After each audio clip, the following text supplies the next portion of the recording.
Now it's time to create a control that is going to be used for my tail space switching. I'm going to use the text tool. So I'm going to create a type, and I'm going to write tail space, and perhaps I should be looking for a different kind of text to use this with, or I should just have it spell tail space like that. This is not bad. I like this text. So I'm going to go into the generator and I'm going to create curves from the type. And then now I'm going to delete that type because I don't need it. I'm going to grab this and make some modifications to wire them all together so they're one piece. So what I'm going to do is take all of them, go Shift P to take them out of here. Then I'm going to go to display shapes, and I'm going to open all of them to access their shape node.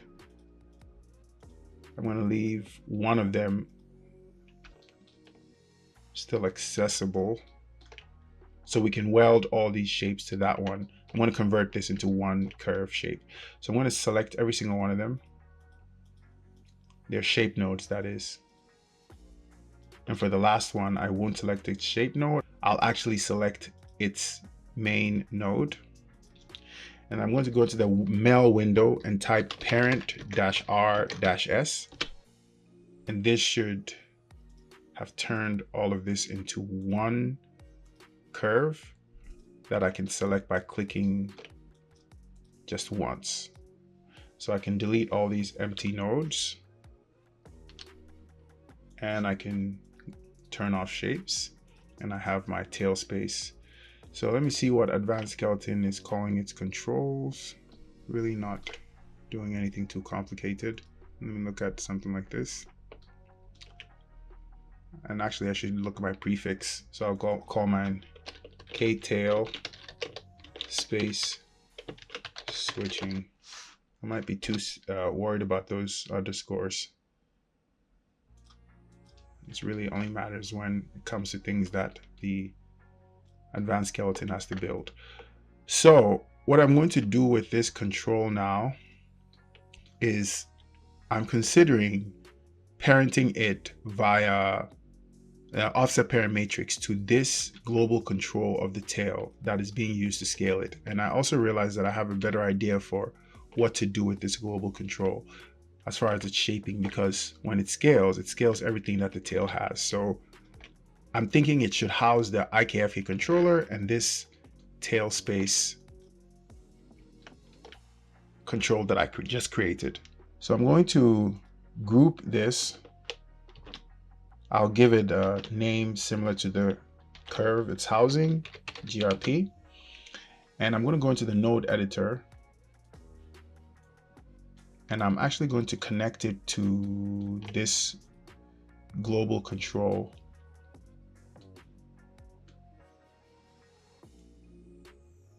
So now that I have the global control in here, let me find my group. There it is. And this is the global control.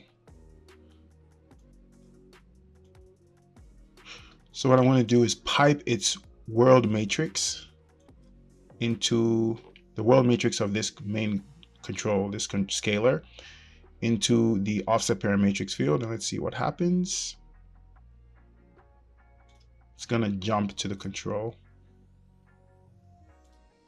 Okay, so it jumps to the control. Let me look at the orientation. Okay, it's fine. I have no problem with that. This is not bad. So now I'm going to start adjusting this curve. So I'm going to select it by its components.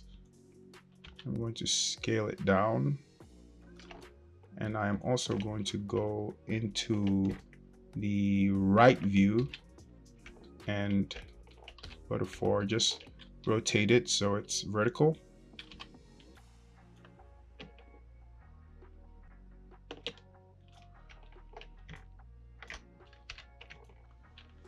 Okay, now I'm going to get it into position so it's close to the other tail controls.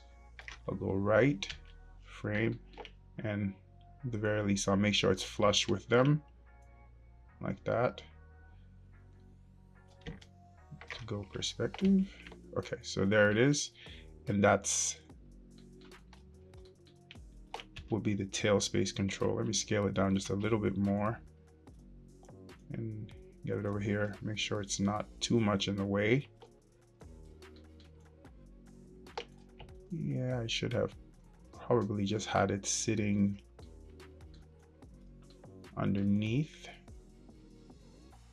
or just have it like this, tail space, and put it next to this, like that. And then I'm going to scale this to see what the relationship is between the two. Yeah, it scales with it. So all I'm going to do now is just have this global control, which is a scalar, really just house both of them.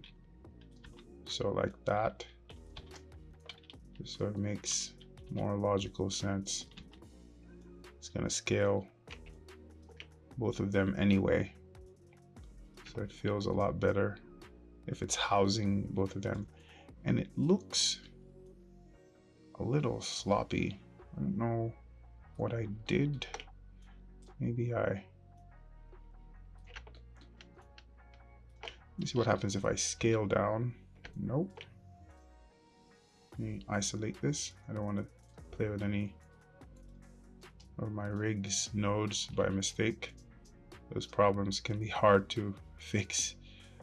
All right, looks like this will work just to get something that's not sloppy. Looks fairly even. And if I really wanted it to have like a square-ish feel, I could move these two just slightly up. So yeah, that's it. I'm gonna think about a color that I could pick for that tail space control that stands out too. Maybe a green, just so it stands out. So I'm gonna select it, pick this same green that I'm using for a lot of the rig, and set color. Yeah, and that should be it. So I'm now going to set up my space switching for the orient constraints. So now it's time to create the custom controls or the custom attributes that are going to be used to do this space switching. So I'm going to select this new control I've created, go into the channel editor, and I'm going to go edit, add attribute, and I'm going to call it tail space. And I'm going to make sure it's set to keyable, and I want it to be an enum. And I'm going to start editing these entries it's giving me. The first one will be hip, and the second one will be main. Go okay. So there it is right there. All right, so now that I have the custom attribute, it's time to set up the set driven system that's going to control the orient constraint. So I'm going to go into the animation tab and go to key, set driven key, set. And I'm going to select my control, load it as the driver. I'm going to select my orient constraint, load it as the driven. And I'll make sure I have my parameter selected, and I'll have these two locators selected. Now with the current state I'm in, that means the root will have control. So I have to make sure that over here I have hip selected. I should have called this root. Let me see how simple it is to edit it. I remember it wasn't that hard. Yes, it's not that hard. So I should call it root. Close. Okay. So with root selected and my current state set to 0 and 1, I'm going to set a key, and then I can now switch it the other way around with main selected and come over here and switch to the opposing state and set a key. So let's see if it works. Currently, because it's set to main, the hip should not have control, and it doesn't. And when I switch to root, the hip or the root should have control. So our space switching is successful. Now, just so no keys are set on the translation, I'm just going to start doing the cleanup now, and I'm going to lock and hide all the transform values since I have it where I want it. So I'll go lock and hide. I'll leave the visibility for now. I will probably be connecting something to it so we can turn this stuff on and off.